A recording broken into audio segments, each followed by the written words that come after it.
movement on the bench and there's downward movement on the deadlift on a set. But they're different color cards. Yeah. For squats, some reason or another, they had to make it a yellow to confuse the referees. and they write it as double bouncing and double bouncing. Yeah. I've yet to see somebody double bounce. Well, I guess they could if they go all the way down to their heels like a Olympic lifting. So we have Putilina from Russia taking that same 215 kilos. Looked nice and smooth. She looked stronger on that one than the other lady that did 215 from Norway, Kopsted. Okay, here it is, Arian. This is what we've been waiting for. One number, right side give a depth call and the left won't. And, the next time it'll be the other side. So they're not all seeing the same thing.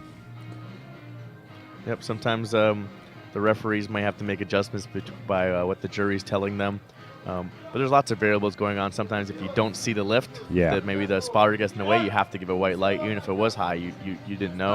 Yeah. So benefit of the doubt goes to the lifter if you're not seeing. Now, you notice there, we've got 5 spotters up there.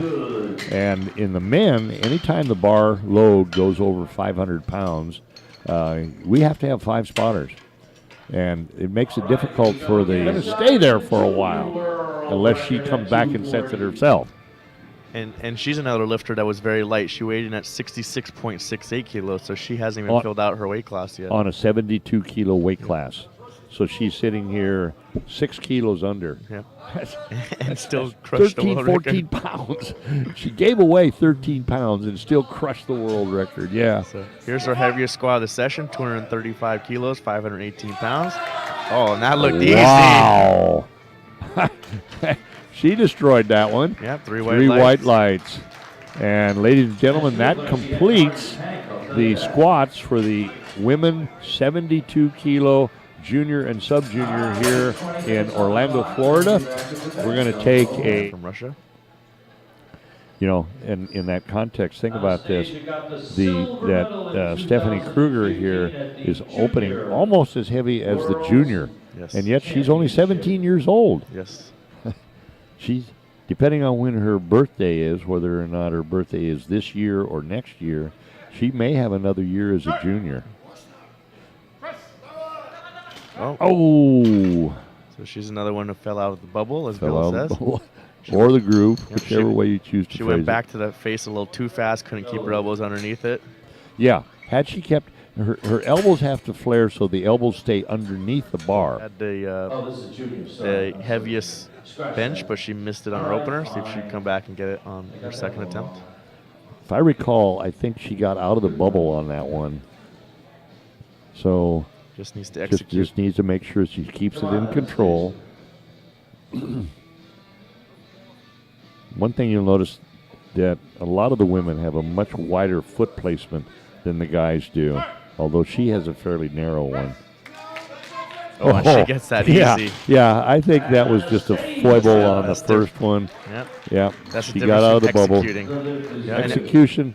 So, but the coach played a smart game there. Coach did not go up. Yes, that was what I was going to say.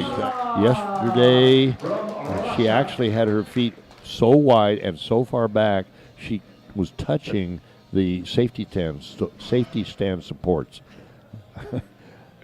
Unbelievable flexibility. All right, so now we got Putilina from Russia taking 155 kilos.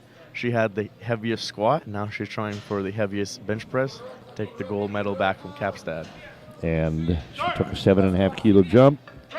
Nice easy touch and a nice easy lockout, just like her squat. Boy. Her third attempt bench. It's almost as though she has to work up to a weight that she can handle easily. Mm-hmm. The lighter weights almost don't look Putilina.